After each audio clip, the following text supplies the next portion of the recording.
नमो सिद्धाणं नमो आयुर्यानम् नमो वज्झायानम् नमो लोये सवसाहूनम्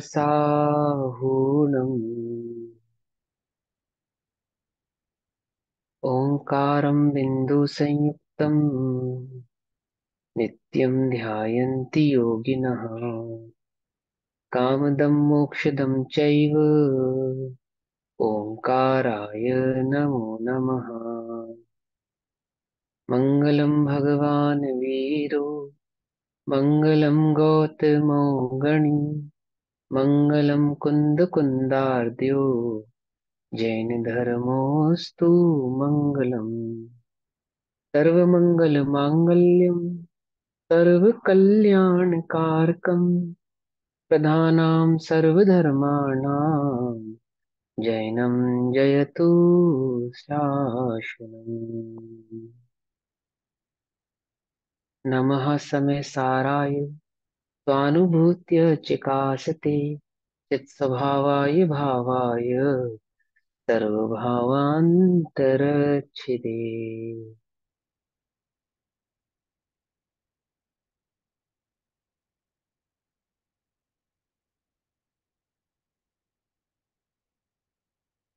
हमारी दोपहरकालीन कक्षा का विषय चल रहा है श्री समय सारजी ग्रंथ। और श्री समय सारजी का स्वाध्याय हम सभी आचार्य अमृत चंद्र देव द्वारा रचित आत्मख्याति टीका के माध्यम से कर रहे हैं। आत्मख्याति टीका में कर्ता कर्म अधिकार पेज नंबर 228 228 गाथा नंबर 144 144 गाथा पाठ करेंगे। सम्मदंसर्णानम् ऐसो लहदितीर्णवरीववदेशम् तव वर्णये पक्कर ही दो भणी दो जो सो समय सारो। सम्मत दंसन नाणम अर्थात सम्यक दर्शन ज्ञान। सम्यक दर्शन ज्ञान। ऐसो ऐसा। लहदी पाता है केवल रमणी केवल ववदेशम नाम को उपदेश को नाम को तब नए पक रहितो सभी नए पक्ष रहित। तब माने सभी नए यानी नए पक्ष यानी पक्ष से रहिदो से रहित। प्रणिदो कहा गया है जो तो जो वह समय सार है जो सभी प्रकार के नयों के पक्षों से रहित है। वही आत्मा सम्यक दर्शन ज्ञान चारित्र को पाता है। मतलब उसका ज्ञान ही और उसका दर्शन ही सम्यक ऐसा नाम पाता है। अर्थात जिसने आत्मा का अनुभव नए पक्ष से रहित होकर किया है। सम्यक और सुज्ञान की जिस एक को संज्ञा मिले। ध्यान से समझना। ज्ञान को सम्यक नाम और दर्शन को सम्यक नाम। संज्ञा मिलना नाम मिलना। ज्ञान ज्ञान है, दर्शन मात्र दर्शन है। उसको मिथ्या संज्ञा मिली अथवा उसको संज्ञा सम्यक मिली। क्यों मिली, किस प्रकार से मिली? सम्यक और सुज्ञान की जिस एक को संज्ञा मिले नए पक्ष सकल विहीन भाषित वह समय का सार है। है समय का सार है अर्थात तत्व का सार है या आत्मा का सार है। जो सर्व नए पक्ष रहित सर्व नए पक्षों से रहित अर्थात जिसने सभी प्रकार के नए नयों की दृष्टि को छोड़ दिया है, गौण कर दिया है। भणति कहा गया है सह वह समय सार है। इसी को अर्थात समय सार को ही केवलम केवल सम्यक दर्शन ज्ञानम सम्यक दर्शन और सम्यक ज्ञान इति ऐसी व्यपदेशम अर्थात संज्ञा नाम लभते मिलती है नामों के भिन्न होने पर भी वस्तु एक ही है। सम्यक दर्शन सम्यक ज्ञान, ऐसा नाम भिन्न होने पर भी वस्तु एक ही है। क्या कहते हैं? देखो, सिंपल भाषा में तो ये कहना चाहते हैं आचार्य देव आपसे कि जिसने उस आत्मा का अनुभव किया है, क्योंकि अनुभव नयों में उलझने पर तो होगा नहीं, नए पक्ष रहित होने पर ही होगा। ठीक है ना? तो नए नयों की दृष्टि छोड़कर जिसने आत्मा की दृष्टि की है, वही आत्मा के अनुभव को पाता है। और ऐसा अनुभवी जीव सम्यक ज्ञानी अथवा सम्यक दृष्टि कहलाता है। ठीक, समझे बात? ये आचार्य देव आपसे कहना चाहते हैं। टीका पढ़ेंगे। जो वास्तव में समस्त नए पक्षों के द्वारा खंडित ना होने से, देखो, नए पक्षों के द्वारा खंडित नहीं होने से का क्या मतलब है? कि वस्तु निश्चय से कुछ हो रहा है और व्यवहार से कुछ हो रहा है, ऐसा खंड नहीं है वस्तु में। ऐसा खंड नहीं है। खंड माने भेद। खंड का अर्थ क्या है? भेद। कि वस्तु को जब हम समझेंगे तो निश्चय से तो कुछ और समझ में आएगी और व्यवहार से कुछ और समझ में आएगी, क्योंकि दोनों नए अलग अलग विवक्षा को कह रहे हैं। तो दो प्रकार की विवक्षाओं को कहने पर भी वस्तु में दो प्रकार की विवक्षाएं नहीं है। आपको याद होगा पंडित टोडरमल जी ने क्या कहा कि धर्म की परिरूपणा दो प्रकार से करते हैं, धर्म दो प्रकार का नहीं है, मार्ग दो प्रकार का नहीं है। मार्ग की परिरूपणा दो प्रकार से है, परंतु मार्ग तो एक ही है। ऐसे ही वे वस्तु की परिरूपणा, वही मार्ग कहो वस्तु कहो, है ना, उसकी परिरूपणा दो प्रकार से है, परंतु वह वस्तु कैसी है? कि वह उन मार्गों से भिन्न एक ही है। ठीक। तो क्या कहते हैं? जो वास्तव में अर्थात स्वभाव से, वास्तव में कहने का तक क्या तात्पर्य है? स्वभाव से। स्वभाव से। वास्तव प्रमाण एक ही बात हो जाती है, वास्तव प्रमाण। वास्तव कहना, निश्चय कहना, प्रमाण से कहना एक अर्थवाची भी होते हैं, और माने प्रासंगिकता के अनुसार अनेकार्थवाची भी हो जाते हैं। ठीक है ना? प्रसंग क्या है, लेकिन यहाँ पे वास्तव का अर्थ निश्चय है। ठीक है ना? यहाँ पे वास्तव का अर्थ निश्चय है। तो क्या कहते हैं?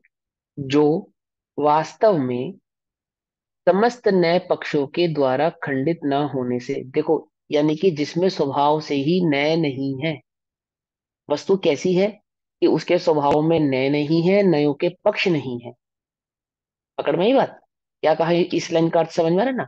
स्वभाव से वस्तु को देखोगे तो ना वहां पे नए नजर आएंगे, ना नयों के पक्ष नजर आएंगे। वस्तु कैसी है? नयातीत है। तो जो वस्तु को नहीं जानते ना, तो हम नयों के माध्यम से वस्तु को बतलाते हैं।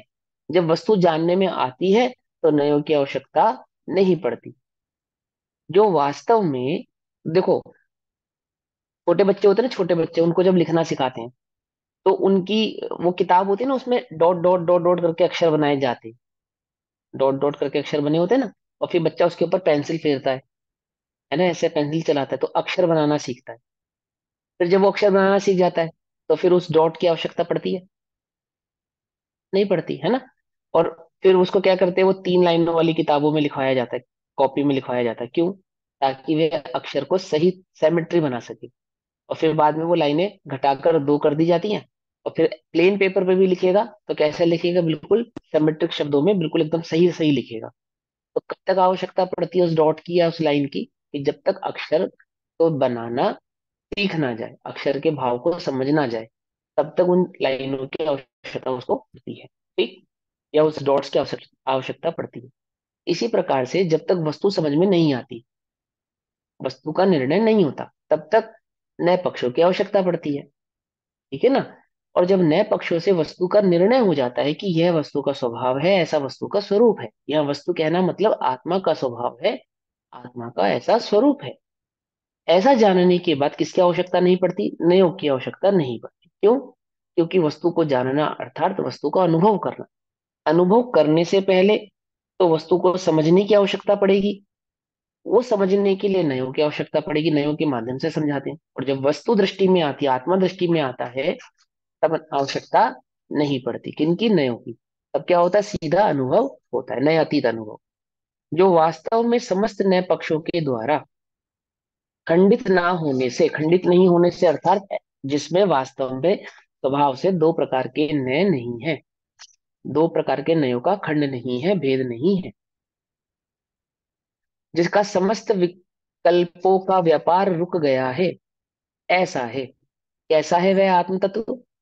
कि जिसका अनुभव होने पर, जो दृष्टि में आने पर सभी प्रकार के विकल्प कैसे हो गए हैं, रुक गए हैं, विलीन हो गए हैं, क्षय को प्राप्त हो गए हैं। जो समय सो समय सार है, वही समय सार है, अर्थात अनुभूति स्वरूप भगवान आत्मा। गुरुदेव कहते थे इसको अनुभूति स्वरूप भगवान आत्मा, यानी अनुभव, जो आप जिस भगवान का अनुभव कर रहे हो, जिस आत्म तत्व का, वही समय सार है, अन्य कुछ समय सार नहीं है। आपने जो चर्चा की ना वो समय सार है, आपने जो विकल्प किया ना वो समय सार है, आपने जो चिंतन किया ना वो समय सार है। क्या है? जो आपने अनुभव किया, बस। और जो आप अनुभव कर रहे हो, एक क्षण के लिए अनुभव किया तो एक क्षण का समय सार, और अनादि का अनुभव रहे वो स्थिरता, तो वह समय सार, माने अनुभव है वह समय सार। और वह अनुभव कैसा है कि उसमें नयों का पक्ष नहीं है, नयों का खंड नहीं है, किसी प्रकार के कोई विकल्प नहीं है, निर्विकल्प स्वसंवेदन। अनुभव कैसा है? निर्विकल्प स्वसंवेदन। फिर पढ़ते हैं, जो वास्तव में समस्त नए पक्षों के द्वारा खंडित नहीं होने से, जिसका समस्त विकल्पों का व्यापार रुक गया है, ऐसा है, वह समय सार है। सो समय सार है। वास्तव में इस एक को ही केवल सम्यक दर्शन और सम्यक ज्ञान नाम प्राप्त है। यानी अनुभूति स्वरूप भगवान आत्मा जो है, अनुभव में आया हुआ आत्मा है, उस अनुभव के कारण ही उसको वास्तव में क्या नाम प्राप्त है? सम्यक दर्शन और सम्यक ज्ञान नाम प्राप्त है। सम्यक दर्शन और सम्यक ज्ञान समय सार से अलग नहीं है, एक ही है। सम्यक दर्शन कहो, सम्यक ज्ञान कहो, आत्मानुभूति कहो, स्वरूप गुप्तता कहो, है ना, प्रचुर संवेदन कहो, एक ही बात है। एक ही बात है, कोई भिन्न भिन्न बात नहीं है। ध्यान रखना, है ना, जब द्रव्यन योग अध्यात्म की जो शैली है वो कैसी है? वो बिना भेद की शैली है। वो इसी प्रकार से अर्थ करते हैं ना।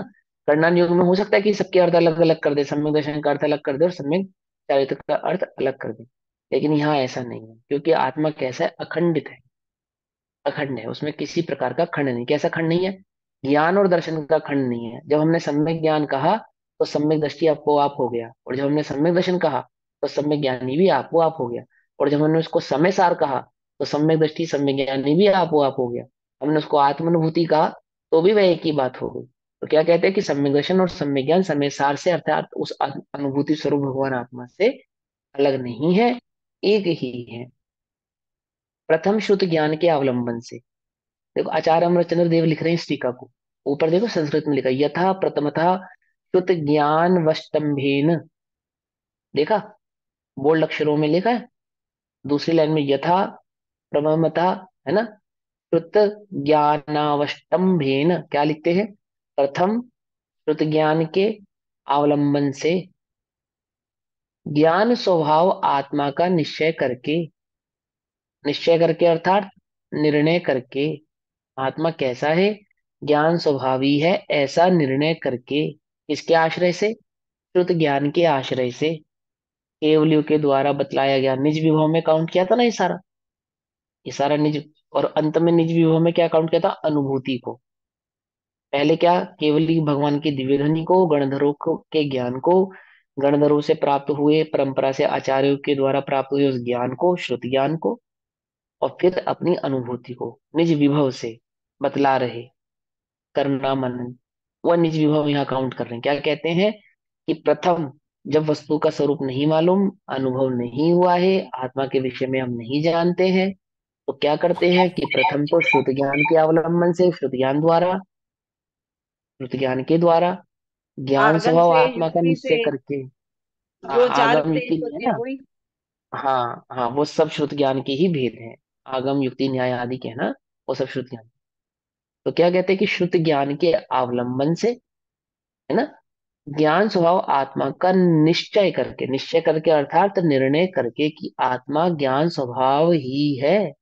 ज्ञान अन्यत करोति किम, ज्ञान के सिवा कुछ नहीं कर सकता। ज्ञान स्वभाव ही आत्मा है। देखो ध्यान से समझो, ज्ञान स्वभाव को ही चैतन्य स्वभाव कहते हैं। क्यों? क्योंकि चैतन्य का जब पेट खोलते हैं तो ज्ञान और दर्शन, चिति शक्ति है ना, ज्ञान दर्शना चिति लक्षणा, ज्ञान दर्शना लक्षणा चिति शक्ति। तो यहाँ कहते हैं ज्ञान स्वभाव आत्मा का निश्चय करके, और फिर आत्मा की प्रगट प्रसिद्धि के लिए। अब आत्मा की प्रगट प्रसिद्धि के लिए मतलब आत्मा का अनुभव करने के लिए। प्रगट प्रसिद्धि का मतलब है अनुभव। ठीक। तो क्या कहते हैं, पहले श्रुत ज्ञान के अवलंबन से ज्ञान स्वभाव का आत्मा का निश्चय करके, और फिर जब आगम से हमने उसका निश्चय कर लिया, निर्णय कर लिया, क्या निर्णय कर लिया कि आत्मा ज्ञान स्वभाव मात्र ही है, तो अब उसका क्या करेंगे, अनुभव करेंगे। और फिर आत्मा की प्रकट प्रसिद्धि के लिए पर पदार्थ की प्रसिद्धि की कारणभूत जो इंद्रियों द्वारा और मन के द्वारा प्रवर्तमान बुद्धियां, उन सबको मर्यादा में लाकर मतलब सूक्ष्म कर कर, एकाग्र कर कर, अपने उपयोगों को एक जगह स्थिर कर कर, ठीक है, इस बुद्धि को कैसा कर कर स्थिर कर कर, कहाँ स्थिर कर कर, आत्मा में स्थिर कर कर। कैसे आत्मा में स्थिर कर कर, कि जो हमने श्रुत ज्ञान के द्वारा ये निश्चय किया है, निर्णय किया है कि ये ज्ञान स्वभावी है, ऐसा जो हमने निर्णय किया, अब उस आत्मा की अनुभूति के लिए, अनुभव को करने के लिए, उस आत्मा का अनुभव प्रकट करने के लिए क्या करते हैं कि पर पदार्थ की प्रसिद्धि की कारणभूत, यानी कि जो जो पर हैं, पर प्रसाद को, पर पदार्थ को प्रसिद्ध कर रही हैं, अर्थात वह उपयोग जो पर का अनुभव कर रहा है, उनका जो कारणभूत है, ऐसा जो इंद्रियों और मन के द्वारा प्रवर्तमान, जो इंद्रिय और मन में प्रवर्त रहा है ना, उसको ऐसी बुद्धियां, यानी कि ऐसा ज्ञान उपयोग, बुद्धियों में सब लगा लेना, जिसको दिमाग, हृदय, ज्ञान उपयोग किसी भी नाम से आप जानो, वो बुद्धियां, उन सबको मर्यादा में लाकर मतलब सूक्ष्म कर कर, एकाग्र कर कर, अपने उपयोग को एक जगह आत्म स्वभाव में स्थिर कर कर, जिसने मति ज्ञान तत्व को, यानी कि मति ज्ञान के स्वरूप को आत्म सन्मुख किया है, ऐसा। कैसा किया आत्म सन्मुख किया है मति ज्ञान को, यानी अपनी बुद्धि को, अपने विकल्पों को, अपने विचारों को, अपने उपयोग को एकाग्र किया, सूक्ष्म किया, और कहाँ लगा दिया, आत्मा में लगा दिया, कि मैं आत्मा हूँ, ज्ञान स्वभावी हूँ। शुद्ध ज्ञान के माध्यम से जो निर्णय किया था उस आत्म तत्व का, ऐसे उस आत्मा में अपने उपयोग को, अपनी बुद्धि को लगा दिया। तो क्या करा, आत्म सन्मुख किया, आत्मा के नजदीक किया, उसके स्वरूप की ओर अपने उपयोग को लेकर गया। तथा जो नाना प्रकार के नए पक्षों के अवलंबन से, तो उस बुद्धि में क्या क्या चल रहा था, निश्चय और व्यवहार पर से सीखे गए नए पक्षों का जो अवलंबन चल रहा था, कि ये निश्चय से है, ये व्यवहार से है, मैं ज्ञान ज्ञान स्वभावी हूँ, शुद्ध हूँ, बुद्ध हूँ, आदि आदि, पर से बंधा नहीं हूँ, है ना। और ये सब उदय है, कर्म का उदय है, मुझ में है नहीं, शरीर का उदय है, शरीर का परिणमन है, पर का परिणमन है, इसमें मेरा कुछ भी है नहीं, आदि आदि, ये जितने भी आपको नए पक्षों के विकल्प चल रहे थे, क्या करते हैं, तथा जो नाना प्रकार के नए पक्षों के अवलंबन से होने वाले अनेक विकल्पों के द्वारा आकुलता उत्पन्न करने वाली, आकुलता उत्पन्न करने वाली का अर्थ क्या होता है, दुख उत्पन्न करने वाली, है ना। क्यों कह रहे हैं कि नए पक्ष को दुख उत्पन्न करने वाला, क्यों कह रहे हैं यहाँ पे, कि वास्तव में नए पक्ष दुख उत्पन्न करने वाले नहीं है, इसलिए कह रहे हैं क्योंकि वे अनुभूति में बाधक है। नए पक्ष जो विकल्प है ना, वो अनुभूति में बाधक है, इसलिए उनको आकुलता उत्पन्न करने वाली, ऐसा कह रहे हैं। ठीक है ना। एक जगह पे तो ये कहेंगे कि आत्मा को निर्विकल्प होने के लिए नए पक्ष लेने पड़ेंगे, जब तक स्वाध्याय नहीं किया था, शुद्ध ज्ञान की श्रुति में नहीं गया था, नए पक्षों को नहीं समझा था, तब उसको दुखी कह रहे थे। और अब यहाँ नए पक्षों को आकुलता कह रहे हैं। क्यों कह रहे हैं, क्योंकि जब तक नयों में उलझा रहेगा तो क्या नहीं होगा, स्वसंवेदन नहीं होगा। स्वसंवेदन संवेदन नहीं होगा, नहीं आत्मानुभूति नहीं होगी, तो परम सुख को प्राप्त कैसे करेगा, है ना, नयों में उलझा रहेगा। तो यहाँ क्या कहते हैं, तथा नाना प्रकार के नए पक्षों के अवलंबन से, यानी बुद्धि जो नए पक्षों में उलझी हुई थी, दौड़ रही थी, बार बार नए पक्षों का चिंतन कर रही थी, उनसे होने वाले अनेक विकल्पों के द्वारा, अब अनेक प्रकार के विकल्प उत्पन्न हो रहे थे, है ना, उससे आकुलता उत्पन्न करने वाली श्रुत ज्ञान की बुद्धियों को भी मर्यादा में लाकर, अर्थात उन नए पक्षों से आत्मा का निर्णय करने के बाद उन नए पक्षों की भी दृष्टि नहीं कर कर, उन नए पक्षों के विकल्पों को भी छोड़कर, उन नए पक्षों की ओर अपना ध्यान नहीं ले जाकर, ठीक है ना, मर्यादा कर कर, यानी कि उसकी तरफ अपना उपयोग ना ले जाकर, बार बार उसके बारे में चिंतन ना कर कर, हमें क्या लगता है, हमें आत्मानुभूति कैसे प्रकट होगी, कि मैं ज्ञानानंद स्वभावी हूँ, मैं शुद्ध हूँ, मैं बुद्ध हूँ, ऐसा मैं बार बार रिकॉल करता रहूंगा तो हो जाएगी, नहीं होगी। नहीं, ऐसे रिकॉल करने से नहीं होगी। उसका जब तक निर्णय नहीं हो तब तक तो रिकॉल करो स्वभाव को नए पक्ष द्वारा, और फिर क्या करो, कि सारे उपयोगों को चैतन्य की ओर लगाओ। एक चैतन्य मात्र हूँ, जागदो जीव उबूच है, ये जो वर्तमान में प्रवर्त रहा है ज्ञान, है ना, मैं जीव तत्व चैतन्य भाव जो उजागर है, इस चैतन्य भाव की ओर अपने उपयोग को लेकर जाओ, क्या कर कर, कि सभी प्रकार के नए पक्ष, जिन नए पक्षों से क्या किया था, निर्णय किया था, प्रथम शुद्ध ज्ञान के अवलंबन से ज्ञान स्वभाव आत्मा का निश्चय करके, उस शुद्ध ज्ञान के द्वारा जिससे आत्मा का निश्चय किया था, अब उस शुद्ध ज्ञान को भी क्या कर दो, गौण कर दो, छोड़ दो, अपनी दृष्टि में मत लेकर जाओ। कहाँ ले जाओ? कि उस शुद्ध ज्ञान के द्वारा जिस आत्मा का निर्णय किया था उस ओर लेकर जाओ।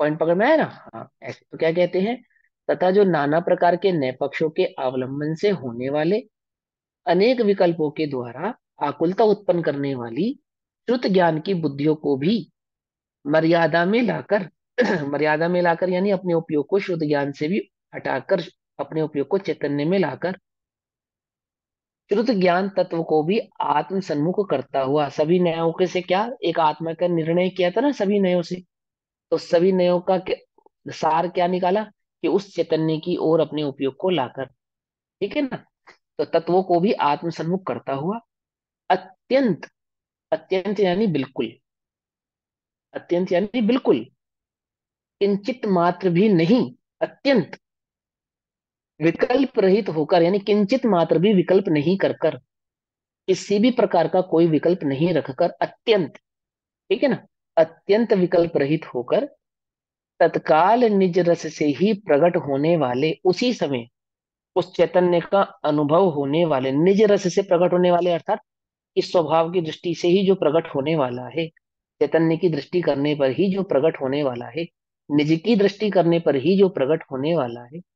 रस का मतलब होता है उपयोग, रस का अर्थ क्या होता है, उपयोग, कि अपने उपयोगों को निज की ओर, निज रस, क्षण भर निज रस को पी चेतन, कैसे पिएगा, जैसे गन्ने का रस पीता है ऐसे,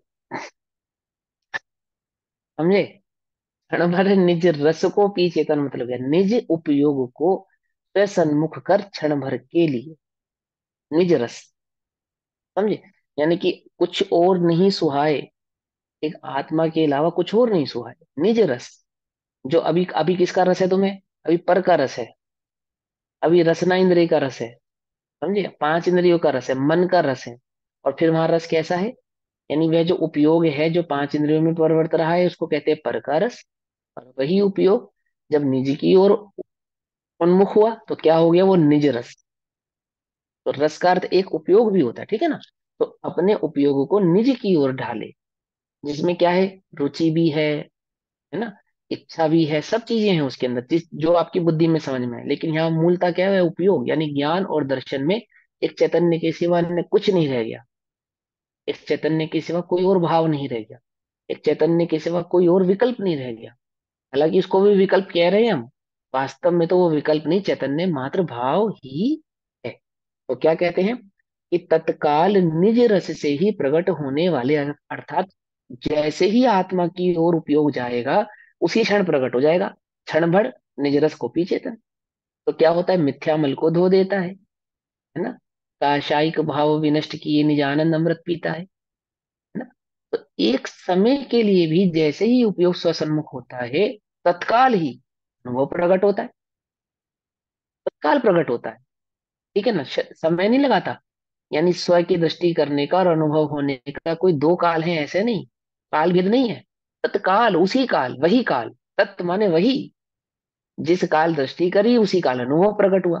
तो क्या कहते हैं, तत्काल निज रस से ही प्रकट होने वाले, आदि मध्य अंत से रहित, अर्थात जिसका ना आदि है ना मध्य है ना अंत है, अनंत है, अनंत है ना, अनाकुल, इसमें कोई आकुलता नहीं है, केवल एक, अर्थात जो अखंड है, शुद्ध है, केवल एक कहने का अर्थ अखंड भी होता है और केवल एक कहने का अर्थ शुद्ध भी होता है, ठीक है ना। संपूर्ण ही विश्व पर मानो तैरता हो, यानी संपूर्ण विश्व को मानो, जिसमें संपूर्ण विश्व का अंश मात्र भी नहीं है उसको कहते हैं तैरना। संपूर्ण विश्व पर तैरता होगा मतलब क्या है? ऐसा नहीं कि अनुभूति के समय तुम्हें लोकालोक झलकने लगेगा। तैरने के दो अर्थ समझना, एक तो लोकालोक झलकना ज्ञान में, उसको भी कहते हैं ज्ञान का संपूर्ण विश्व पे तैरना, और एक अर्थ क्या है कि जिसमें अंश मात्र भी पर का नहीं, जैसे कमल जल में रह होते हुए भी जल में कैसा अंश मात्र भी नहीं, ऊपर ऊपर तैरता है, जैसे जल पे तेल तैरता है, तेल गीला होता है या नहीं होता, क्या बोले? तेल होता है ना, तेल वो गीला होता है या नहीं होता? तो तेल जल में डालो तो क्या है, जल पे तैरता है। यानी जल का अंश मात्र भी जो ग्रहण नहीं करता, समझे? ऐसे ही ज्ञान कैसा हुआ है उस समय, कि जिसने पर का अंश मात्र भी ग्रहण नहीं किया, जैसे तेल जल पे तैरता है, ऐसे वे ज्ञान समस्त विश्व पे तैर रहा है। दैट मीन्स पूरे विश्व का अंश मात्र भी जिसने ग्रहण नहीं किया, पर का बिंदु मात्र भी जिसने ग्रहण नहीं किया, तो क्या कहते हैं कि केवल एक संपूर्ण ही विश्व पर मानो तैरता हो। संपूर्ण विश्व पर मानो तैरता हो, अर्थात संपूर्ण विश्व को मात्र जानता हो, अंश मात्र भी उसका ग्रहण ना करता हो, ऐसे अखंड प्रतिभासमय अनंत विज्ञान घन परमात्म रूप समय सार का जब आत्मा अनुभव करता है, यानी अपनी जो आत्म तत्व का जब आत्मा अनुभव करता है, अपने चैतन्य भाव को जब वह अनुभव में लाता है, उसी समय आत्मा सम्यक्तया दिखाई देता है। सम्यक्तया दिखाई देता है अर्थात उसकी श्रद्धा की जाती है, उसकी श्रद्धा हो जाती है या की जाती है, और ज्ञात होता है, इसलिए समय सार ही सम्यक दर्शन और सम्यक ज्ञान है। अर्थात वह अनुभव के काल में ही आत्मा अनुभव में आता है, अर्थात उस आत्मा का ज्ञान होता है, अर्थात उस आत्मा का दर्शन होता है। पकड़ में ही मत, अनुभव ही ज्ञान है, अनुभव ही दर्शन है। अनुभव चिंतामणि रत्न, अनुभव है रसकूप, अनुभव मार्ग मोक्ष को, और अनुभव मोक्ष स्वरूप। अनुभव ही मोक्ष है, अनुभूति ही आत्मा है, अनुभूति ही दर्शन है, अनुभूति ही ज्ञान है, और क्या कहें, अनुभूति ही मोक्ष है। ठीक है ना?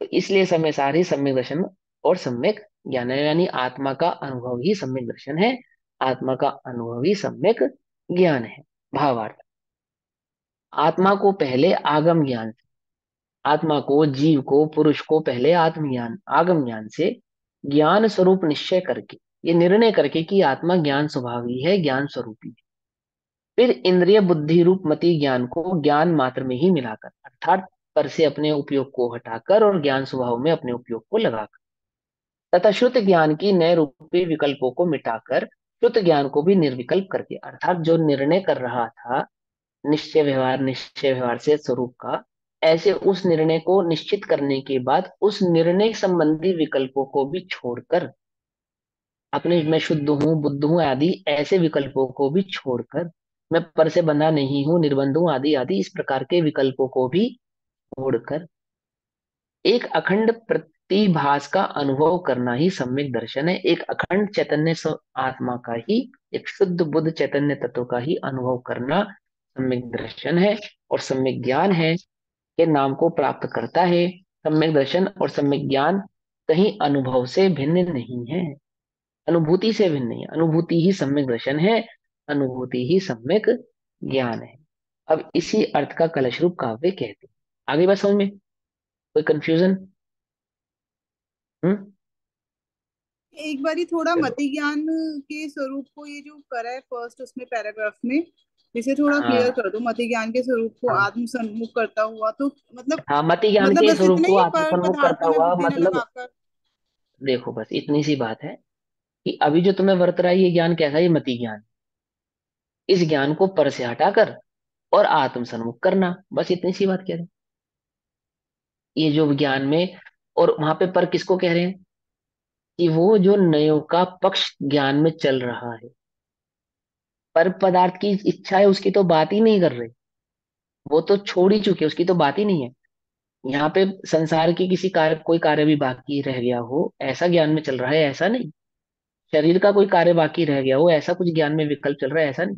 जो शुद्ध एक आत्मा का ही चिंतन तुम्हें चल रहा है ज्ञान में, कैसा, जैसा तुमने शुद्ध ज्ञान से जाना है वैसा, वैसा वो जो तुम निर्णय कर रहे हो कि मैं शुद्ध हूं, मैं बुद्ध हूं, मैं अविनाशी हूं, पर से भिन्न हूं, एकत्व ममत्व आदि भूतियों से परे हूं, अखंड हूं, चैतन्य हूं, ऐसे विकल्पों को भी छोड़कर वो जो चैतन्य भाव है जो जान रहा है, उस ओर अपने उपयोग को जब लेकर जाता है, वहां ले जाने पर क्षण भर निज रस की जो प्राप्ति होती है, निज रस से अनुभव को प्रकट करता है, उसी क्षण तत्क्षण ही अनुभव प्रकट होता है। वह अनुभव का काल ही सम्यक ज्ञान है, वह अनुभव का काल ही सम्यक दर्शन है।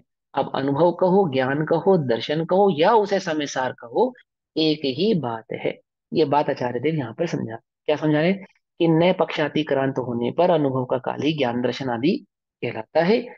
नयों में उलझने पर तो सम्यक दर्शन ज्ञान आदि प्रकट होते नहीं। ऐसा कहकर वो क्या सिद्ध करना चाहते हैं, कि आप जो श्रुत ज्ञान के माध्यम से नयों के विकल्प अपने ज्ञान में घुमा भी रहे हो, तो भी वह ज्ञान सम्यक नहीं है।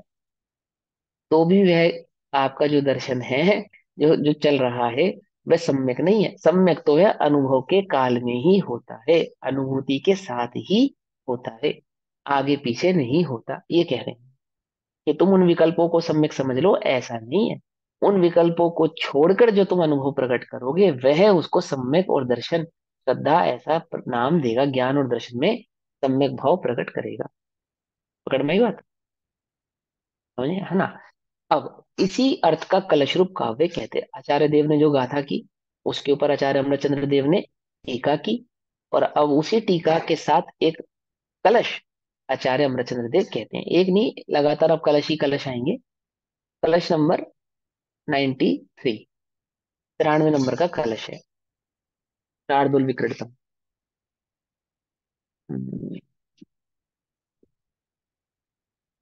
आक्रामन विकल्प भाव मचलन, पक्षैर्न्यानां विना तारो यः समयस्य भाति निर्भर, तैरास्वधा तैरास्ववाद्मान स्वयं, विज्ञानेकरसः स एष भगवान्, न पुण्य प्राणा पुमान्, ज्ञानं दर्शनमप्ययं किमथवा, यत्किंचनैकोप्ययम्। क्या कहते हैं, नयनाम पक्ष ही बिना, अर्थात नयों के पक्षों के बिना, नए पक्षों से रहित, नयों के पक्षों के रहित, अचलम अविकल्प भावम, अचल निर्विकल्प भाव को, निर्विकल्प भाव को अर्थात अर्थात विकल्प रहित भाव को, अचल यानी स्थिर, अचल यानी स्थिर, विकल्प भाव को आक्रामन प्राप्त होता हुआ, अर्थात अनुभव को प्राप्त होता। कैसे अनुभव को प्राप्त होता हुआ, स्थिर अनुभव को प्राप्त होता। कैसा है वह स्थिर अनुभव, जिसमें नयों का किसी भी प्रकार का कोई पक्ष नहीं है। ठीक है ना। क्योंकि नए पक्ष का क्या मतलब है, नए पक्ष में तो एक तरफ पलड़ा ऊपर नीचे होता रहेगा, या तो निश्चय है तो व्यवहार, नहीं तो निश्चय तो व्यवहार। वो अचल नहीं है, वो चलमय है, चल रहेगा, स्थिर नहीं हो। स्थिर तो कैसी है, स्थिर तो वस्तु है। वस्तु की दृष्टि करोगे तो कैसा रहेगा, स्थिर रहेगा। अचल निर्विकल्प भाव को प्राप्त होता हुआ यह समय सारस्य सारा भाति, अर्थात जो समय का आत्मा का सार प्रकाशित होता है, आत्मा का सार प्रकाशित होता है, दैट मीन्स आत्मा का अनुभव प्रकट होता है। ठीक है ना। आत्मा का सार प्रकाशित होता है, प्रकाशित होता है मतलब अनुभव होता है। ठीक, हाँ।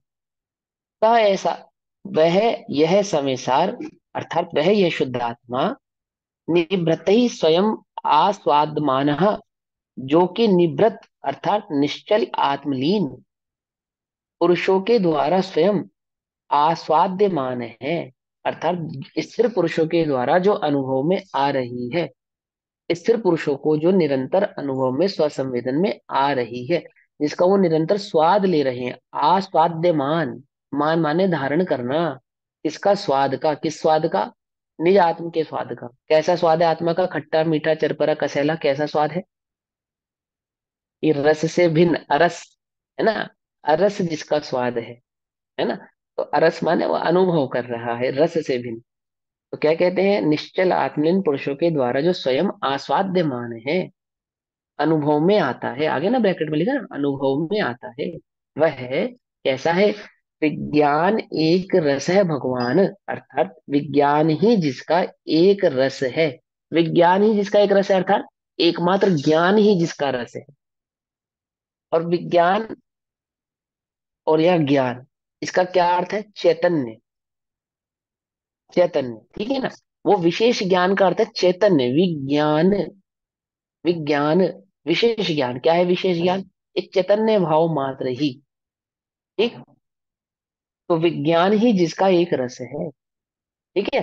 चैतन्य क्यों कहते हैं? देखो, जब ज्ञान कहेंगे ना, तो ज्ञान पे दृष्टि जाएगी तो ज्ञेय पे दृष्टि जाएगी, और जब चैतन्य पे दृष्टि जाएगी तो आत्मा पे दृष्टि जाएगी। अब आप कहोगे कि कैसी बात करो भैया? कि हाँ, ऐसी बात है। ज्ञान से तो लक्षण के कारण तुम्हें, देखो, लक्षण मिठास से शक्कर समझाते हैं, ऐसे ज्ञान से चैतन्य को समझाते हैं। समझे? वहां मिठास ग्रहण करने का मतलब मात्र मिठास ग्रहण करना नहीं है, वहां मिठास ग्रहण करने का अर्थ है शक्कर ग्रहण करना। ऐसे यहाँ ज्ञान ग्रहण करने का अर्थ मात्र जानना नहीं है, क्योंकि जानेगा तो किसी न किसी को तो जानेगा। यहाँ पे चैतन्य भाव, जानने मय हो जाना, यानी मैं ही जानने वाला हूँ, पर चैतन्य भाव। किसको जान रहा हूँ? नहीं, मैं जानने वाला हूँ स्वयं, उसको कहते हैं स्वयं को जानना। चैतन्यमय हो जाना, चैतन्य भाव रूप हो जाना। तो विज्ञान ही जिसका एक रस है, विज्ञान ही जिसका एक रस है, अर्थात चैतन्य ही जिसका एकमात्र रस है, अर्थात चैतन्य ही जिसके अनुभव में आ रहा है। रस का अर्थ है अनुभव, उपयोग, है ना? वह उपयोग कैसा है? चैतन्य में ढल गया है। ज्ञानोपयोग ज्ञानमय हो गया है, दर्शनोपयोग ज्ञानमय हो गया है, ज्ञान और दर्शनमय उपयोग चैतन्यमय हो गया है। तो विज्ञान ही जिसका एक रस है, ऐसा भगवान है। ठीक है, ऐसा वह भगवान है। भगवान है, पुरुष है, आत्मा है, तत्व है, द्रव्य है, भगवान है। पुण्य है, पुराण है, पुमान, अर्थात पवित्र पुराण पुरुष भगवान है, पवित्र है। पुराण है, पुराण है अर्थात, पुराण का अर्थ क्या होता है? पुराना होता है ना, पुराना। हाँ, पुराण। हाँ, पुराण का अर्थ होता है पुराना, या ये कहते हैं यहाँ पे अनादि, अनादि। ठीक है ना? हाँ, पवित्र है यानी प्योर, पुराण यानी कि पुराना, अनादि। पुरुष है, पुरुष है यानी तत्व है, द्रव्य है, आत्मा है।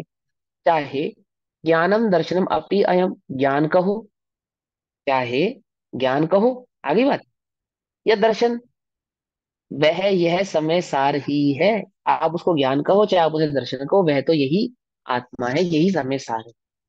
ठीक है ना?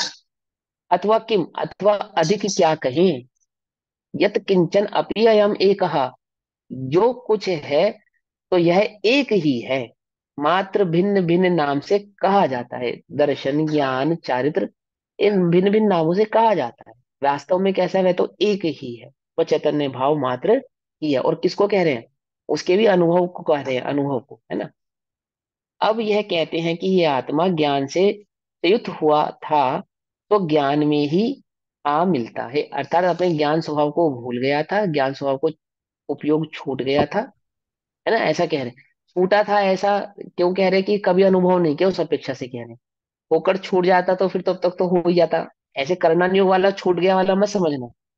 द्रव्य नियोग में छूटा हुआ था कहने का मतलब है कि अनादि से स्वयं को नहीं जाना था, ठीक। तो क्या कहते हैं? अब यहाँ कहते हैं कि ये आत्मा ज्ञान से संयुक्त हुआ था, तो ज्ञान आप में ही आ मिलता है, यानी आपने ज्ञान को हाँ जी, आपने एक मिनट 93 कल्च का थोड़ा सा एक बार फिर सिंपल सा भाषा में मतलब समझाइए थोड़ा सा। हाँ, अभी बताता हूँ।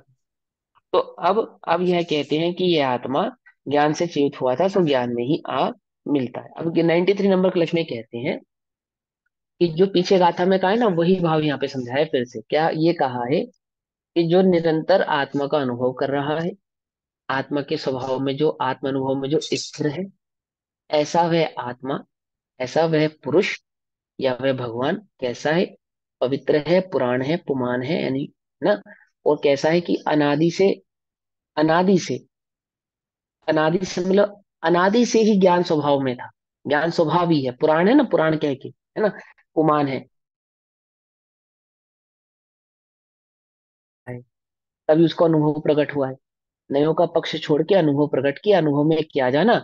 कि अनुभव में यह जाना कि ओहो, यही तो भगवान है, यही पुराण है, यही पुरुष है, यही पुमान है, यही तत्व है। अब आप कुछ भी कहो, वह तो एक ही है। अयम एकम, वह तो एक ही है। अपि अयम एक, वह तो एक ही है। आप उसे भिन्न भिन्न नामों से पहचानते हो ना, भिन्न भिन्न नामों से कहते हो, तो कहो, परंतु वह तो एक ही है। वो सभी नाम एकार्थवाची ही है। वही ज्ञान है, वही दर्शन है, वही पुमान है, वही आत्मा है, वही तत्व है, वही समय का।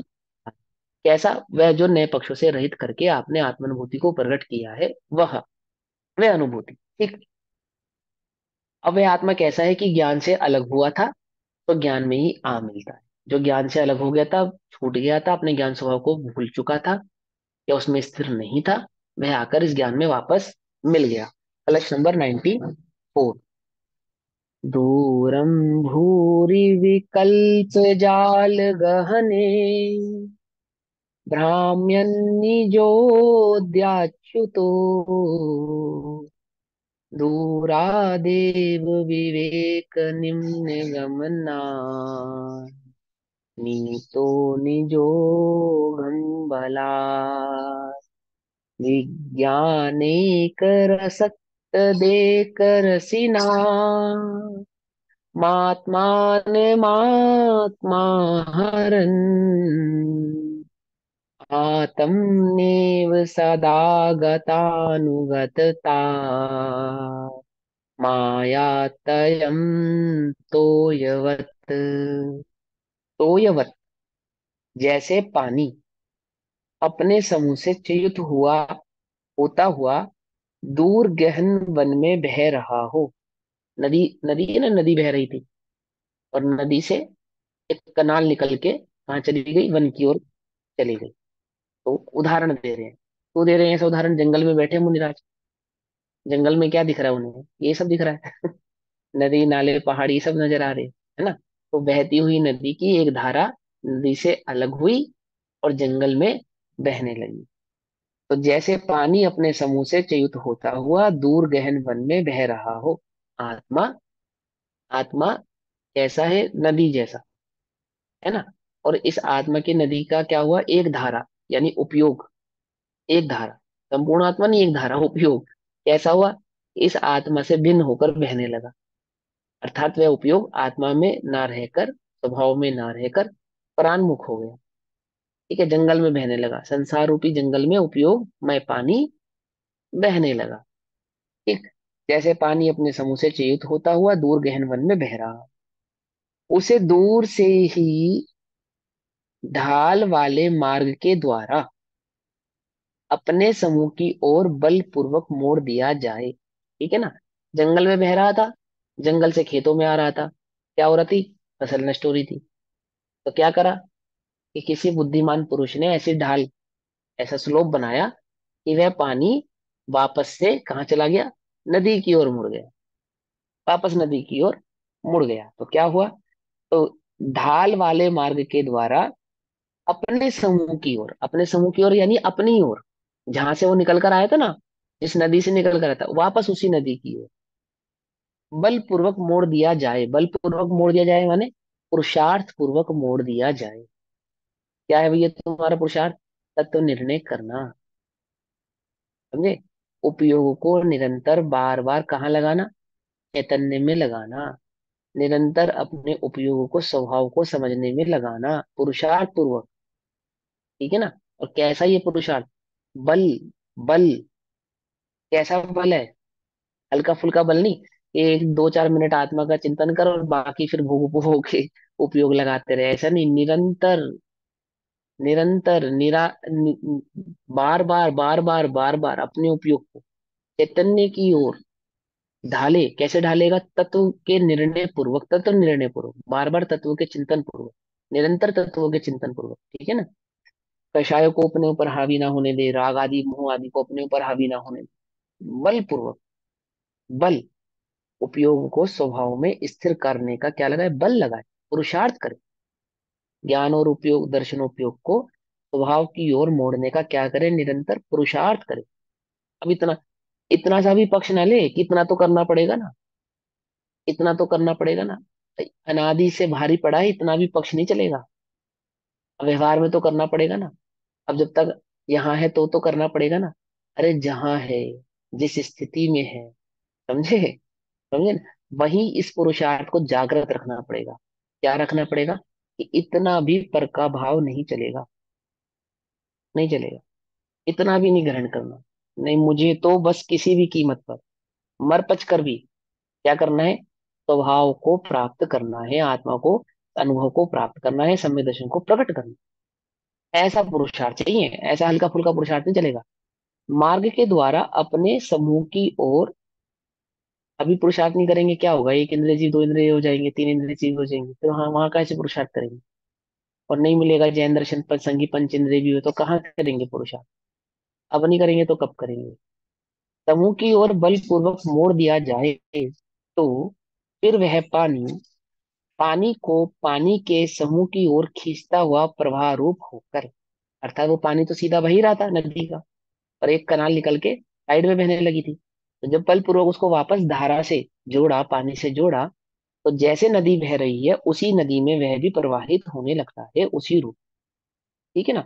तो पानी के समूह की ओर खींचता हुआ प्रवाह रूप होकर अपने समूह में आ मिलता है, वापस उसी पानी में मिल जाता है। इसी प्रकार, इसी प्रकार अयम, अयम, अयम, अयम यह आत्मा, अयम है, यह आत्मा निज ओघात चयुत, अपने विज्ञान घन स्वभाव से, विज्ञान घन स्वभाव से अर्थात ज्ञान स्वभाव से, चैतन्य स्वभाव से, चैतन्य भाव मात्र स्वभाव से संयुक्त होकर, अलग होकर, भूरी विकल्प जाल गहरे दूरम भ्राम्यन, अर्थात प्रचर प्रचुर विकल्प जालों के गहन वन में दूर परिभ्रमण कर रहा था। ठीक है ना? अब देखो, प्रचुर विकल्प जालों के गहन में दूर परिभ्रमण कर रहा था, क्या अर्थ है इसका? कि जो निरंतर पर में परिभ्रमण कर रहा, पर में घूम रहा था। विकल्प कैसे घूम रहा था? शरीर, द्रव्य कर्म, नोकर्म, भाव कर्म आदियों में घूम रहा था, और फिर किसी तरह से वहां समेटा तो निश्चय व्यवहार के जाल में उलझ रहा है। समझे नहीं समझे? किसी तरीके से वहां से लाए थे, तो कहाँ लग गया? निश्चय व्यवहार के जाल में फंस, वहां उलझ गया, उसमें घूमता रहा। तो वहां पे कर रहा था, परिभ्रमण कर रहा था, परिभ्रमण कर रहा था अर्थात सर्व प्रकार से घूम रहा था, सर्व प्रकार से बस इधर उधर डोल रहा था। दुराते, दूर से ही, विवेक निम्न गमनात, विवेक रूपी ढाल वाले मार्ग द्वारा। कौन सा है भैया ये विवेक रूपी ढाल वाला मार्ग? उपयोग की चैतन्य शक्ति है ना, जो तत्व निर्णय की उपयोग में शक्ति है ना, उपयोग शक्ति, अपनी उपयोग शक्ति को कैसे, जो आत्मा की ओर उन्मुख करने की ओर जो आपने कमर कसी, निर्णय की, वो। तो विवेक रूपी, विवेक क्या है? विवेक क्या जीव बताया विज्ञान था भी बोल पिछले, सकते अभी हैं। पिछली पिछली गाथाओं में विवेक का अर्थ क्या था ना, कि जो जो भेद जाने, जो स्वपर का भेद जाने, वो विवेकी है ना। जिसको स्व और पर का भेद हो, जानता हो, भेद को जानता हो। जो भेद नहीं जानता वो अविवेकी। क्यों? छोटे बड़े का ज्ञान है तुम्हें या नहीं है? बोलो क्या कहेंगे उसे, विवेक कहेंगे या अविवेक कहेंगे? जैसा बच्चे को ट्रीट किया वैसे बच्चे के पापा को ट्रीट किया, विवेकी बोलो कहेंगे। भैया अविवेकी कहेंगे। भेद जाने, कि किसके साथ किस प्रकार का व्यवहार करना है, ऐसा जो जाने, तो भेद जाने ना, व्यवहार का भेद जाने। ऐसे ही विवेक, विवेक भेद, स्व पर के भेद को जो जानता हो, ये स्व है, ये पर है। तो स्व पर का भेद यानी कि विकल्प पर है, और निर्विकल्प चैतन्य स्वभाव पर है, मैं हूं वो स्व है ना। निर्विकल्प चैतन्य स्वभाव भगवान आत्मा में हूँ, और विकल्प आदि जाल ये पर है। ठीक। तो क्या कहते हैं कि विवेक रूपी ढाल वाले मार्ग द्वारा निज ओघम बलात् निथा, अर्थात अपने विज्ञान घन स्वभाव की ओर बलपूर्वक मोड़ दिया गया। वो विकल्पों में जो उलझ रहा था, उस उपयोग को विकल्पों से हटाकर एक निचे निज चैतन्य स्वभाव की ओर स्थिर कर लिया गया। निज चैतन्य स्वभाव की ओर बलपूर्वक, बलपूर्वक कैसे लगाओगे बल? 20-25 किलो के डंबल उठाने पड़ेंगे कैसा लगाओगे बल? कि आज इसे जिम ज्वाइन करेंगे हम, थोड़ा बल बढ़ाएंगे, क्योंकि बलपूर्वक ही तो ज्ञान को मोड़ा जाएगा। कौन सा बल है ये? समझे? ये तत्व उपयोग का बल उपयोग। निर्णय, है। तत्व हाँ, ये निर्णय। उपयोग का, तत्व निर्णय, उपयोग का। इसको तुम बुद्धि भी कह सकते हो, इसको तुम ज्ञान भी कह सकते हो, कुछ भी कह सकते हो, ये तत्व निर्णय का। और बताऊं इसको एक्चुअल में क्या कहते हैं? ये रस है, रुचि। ये रुचि का बल होता है मूलतः। तो कि तुम्हारे, अभी तुम भले ही आत्मा का विकल्प करो, पर विचार करो तुम्हें रुचि किस चीज की है। रुचि सदैव पर में ही पड़ी है, जिस समय हम आत्मा का विकल्प चिंतन कर रहे हैं तब भी। द्रव्यलिंगी के साथ क्या गड़बड़ है? उसके विकल्पों में कोई गलती नहीं है। विकल्प भी अगर गलत करेगा ना तो नोवा ग्रेवेक प्राप्त नहीं होगा उसको। अपने उपयोग को जरा सा भी पर में ले इधर उधर लेकर जाएगा ना, नोवा ग्रेवेक नहीं मिलेगा। रुचि, अंतर में जो रस है ना, रुचि, वो किसकी है? वो जो बल है वो नहीं प्रकट किया, तो क्या कहते हैं? रुचि। रुचि समझ गए? किस उपयोग चीज की रुचि है सूक्ष्म नहीं तुम्हें हो अंदर पा में? रहा। हाँ, रुचि किस चीज की है? रुचि पकड़ में आती है जलेबी की है, उसको रुचि नहीं कहते। वो तो पर्यायगत योग्यता की इच्छाएं हैं जो कभी होती है कभी नहीं होती। पर की रुचि है, वो किसी न किसी रूप में बदल जाती है बस। तो कभी जलेबी पे, कभी लड्डू पे, कभी कपड़ों पे, कभी स्त्री पे, कभी पुरुष पे, कभी मकान पे, कभी दुकान पे। मैंने है वो निरंतर पर की। कभी स्वर्ग आदि की, कभी नरक आदि का भय, स्वर्ग आदि का सुख, ये पर की रुचि है। जिसमें चैतन्य को छोड़कर अन्य कोई भी भाव निहित है, वह पर की रुचि है। समझे ना? रस किसका है? पर का। स्वभाव का रस नहीं है।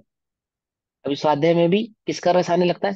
हाँ, मुझे समझ में आ गया, मैं समझाने लायक हो गया, अथवा मेरा क्षेपक्षम ज्ञान बढ़ गया, ये पर का रस है। ये पर का रस है, चैतन्य का रस नहीं है ये। समझना ध्यान से, चैतन्य का रस कैसा है? विकल्पों में नहीं उलझा वो, इन क्षेपक्षम ज्ञान आदि पे नहीं रीझता। आज है कल नहीं है, कोई दम नहीं है इसमें। ध्यान से समझना, कोई दम नहीं है। हम विद्वान और तुम सामान्य, ऐसे दम ही नहीं है कोई। सब बेकार की बात। विद्वान कौन? इसके कहते हैं, इसे कहते हैं विद्वान। या विद्या सा विमुक्त है, विद्या उसे कहते हैं जो विमुक्त कर दे। विमुक्त कर दे अर्थात आत्मानुभूति, जो संसार आदि के रस को छोड़कर आत्मानुभूति के रस को प्रकट कर। विद्यावान, विद्वान। कौन सी विद्या प्रकट हुई है? जिसे जैसे आत्मानुभूति प्रकट हुई है, वो विद्वान। कैसे होते हैं वह विद्वान? विभूति जैसे भी हो सकते हैं, आचार्य अमरचंद्र, आचार्य कुंद कुंद जैसे भी हो सकते हैं। अहो साक्षात केवली भगवान विद्वान। कुछ बात समझ में नहीं आई है? ये नहीं, ऐसे पर में नहीं रिझा, पर में नहीं रुचता उसको। स्वभाव रुचा है, वो है बल। वो तुम 4 घंटे 8 घंटे भी बैठ के पढ़ो, उसको बल नहीं कहते। इसका मतलब ये नहीं कि पढ़ना नहीं, उल्टा नहीं पकड़ना, लेकिन उसको बल नहीं कहते। ये है बात। आपको कितना याद है, आप कितना जानते हो, उसको बल नहीं कहते। कि रुचि क्या है, उसको बल कहते। स्वपन में भी तुम्हें किसकी रुचि है? वो वही स्वपन उसी प्रकार के आते हैं। समझे? जैसे जिसको डॉक्टर बनना है, उसके स्वपन भी बदल जाते हैं ना, बन जाते हैं, बन जाते हैं। स्वपन भी उसको उसी प्रकार के आने लगते हैं। जो उसने पढ़ाए लिखाए ये सब, मतलब निरंतर बस धुन चढ़ जाती है, धुन, धुन। समझे ऐसा? अपने विज्ञान घन स्वभाव की ओर बलपूर्वक मोड़ दिया है, बलपूर्वक। इसलिए तदेक रसीनाम, इसलिए केवल विज्ञान घन के ही रसिक पुरुषों को, ठीक है? समझे? विज्ञान घन के क्या रसिक, रसिक पुरुषों को, यानी जिनको चैतन्य में रस आ रहा है, एक चैतन्य का ही जिन्हें रस भाया है, जिनकी रुचि एक चैतन्य में ही है, रसिक पुरुषों। ठीक। विज्ञान एक रसात, जो एक विज्ञान रस वाला ही अनुभव में आता है, अर्थात चैतन्य ही अनुभव में आता है। चैतन्य रस वाला अर्थात उपयोग चैतन्यमय हो गया है, में आता है। ऐसा वह आत्मा, आत्मना आत्मनि एव आहरन, आत्मा को आत्मा में ही खींचता हुआ, आत्मा को आत्मा में ही स्थिर करता हुआ, आत्मा को अपने में ही अनुभव करता हुआ, स्वभाव रूप अनुभव करता हुआ, अर्थात ज्ञान, ज्ञान को खींचता हुआ प्रभाव रूप होकर, वह ज्ञान ज्ञान को खींच रहा है। अर्थात उपयोग जो पर में जा रहा था, वह स्वसम्मुख होने पर कैसा हुआ? कि आत्मा आत्मा की ओर ही उन्मुख होने लगा। ठीक है ना? सदा गतानुगतात्म आयाति, सदा विज्ञान घन स्वभाव में आ मिलता। ठीक। जैसे पानी अपने पानी के निवास स्थल से किसी मार्ग से बाहर निकलकर वन में अनेक स्थानों पर बह निकले, और फिर किसी ढाल वाले मार्ग द्वारा ज्यों का त्यों अपने निवास स्थान पर आ मिले, उसी प्रकार आत्मा भी मुख्यात के मार्ग से, स्वभाव से बाहर निकलकर विकल्पों के वन में भ्रमण करता हुआ, और किसी भेद ज्ञान रूपी ढाल वाले मार्ग द्वारा, देखो विवेक है ना, और यहाँ पे क्या लिखा? विवेक रूपी ढाल वाले मार्ग द्वारा मिला। जो हमने श्लोकार्थ में पढ़ा था, विवेक रूपी ढाल वाले मार्ग द्वारा। और भावार्थ में क्या लिखा? भेद ज्ञान रूपी ढाल वाले मार्ग। यानी विवेक का अर्थ क्या है? भेद विज्ञान है ना, जिसको स्व और पर का भेद हुआ है। अगली बात समझने है ना। हाँ, तो भेद ज्ञान रूपी ढाल वाले मार्ग द्वारा स्वयं ही अपने को खींचता हुआ अपने विज्ञान घन स्वभाव में आ मिलता है। अर्थात स्वयं ही अपने स्वभाव में जब स्थिर होता है, अनुभव को प्राप्त होने से स्वभाव में ही स्थिर होने लगता है, अपने में ही रुकने लगता है, ठहरने लगता है। अपने में मिलने लगता है मतलब अपने में ही स्थिर होने लगता है ना। चारित्र अपने में ही ठहरने लगता है।